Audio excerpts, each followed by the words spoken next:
Good morning, guys. Today you have a lesson in Study Island about verbs. And so I wanted to do a quick review with you. So this video is only going to be 5 minutes because that's all the time it gives me, about verbs.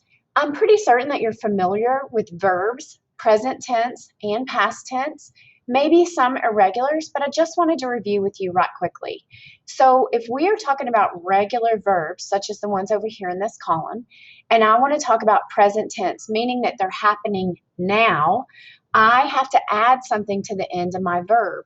So I can't say I walk now every single time I want to say walk, but I can say that I am walking. If I jog now, I am jogging. If I play now, I am playing. And I'm pretty certain you're catching on because you probably already know this. This is all review. If I search now, I am searching. If the dog growls now, the dog is growling. And if I look for my book now, I am looking. I think that you already know that because we learned the ing in first grade. So let me skip over here to past tense, which I bet you're also familiar with, but that's okay. We'll review it really quickly anyways. Let's say something is past tense, it already happened. It happened yesterday, it happened last month, it happened once upon a time. If I walk in the past, I would have said I walked, ed. So past tense, I add the ed to it. If I jog in the past, I jogged. If I play in the past, I played. I want you to notice that all I'm doing is adding this suffix ing to show present tense, suffix ed to show past tense. So again, if I search in the past, I searched. The dog growls in the past, it growled. And if I look in the past, as in yesterday I looked for my book, it is ed again. So again, review quickly.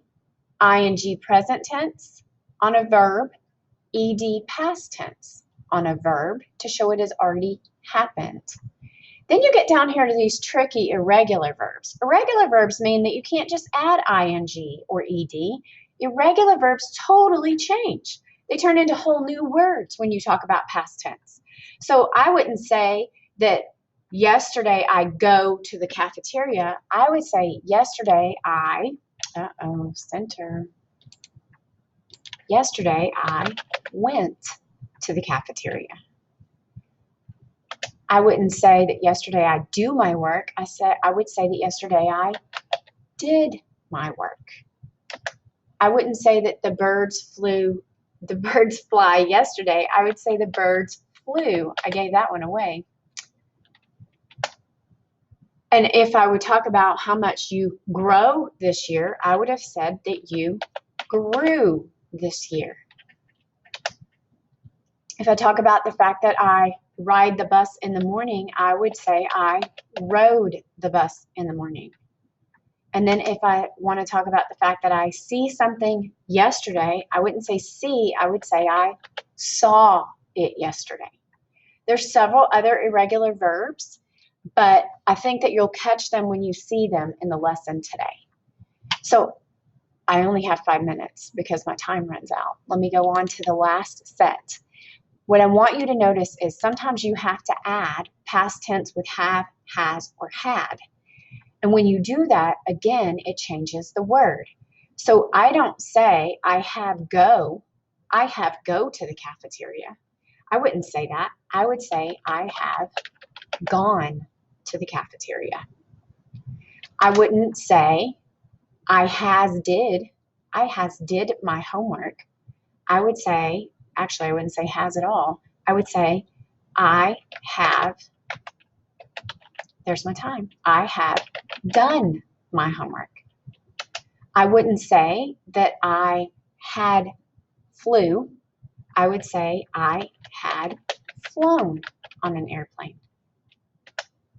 I would say that I had grown this year and that I have ridden. And finally, I would say I have seen. Time's running out. Look right here. Time.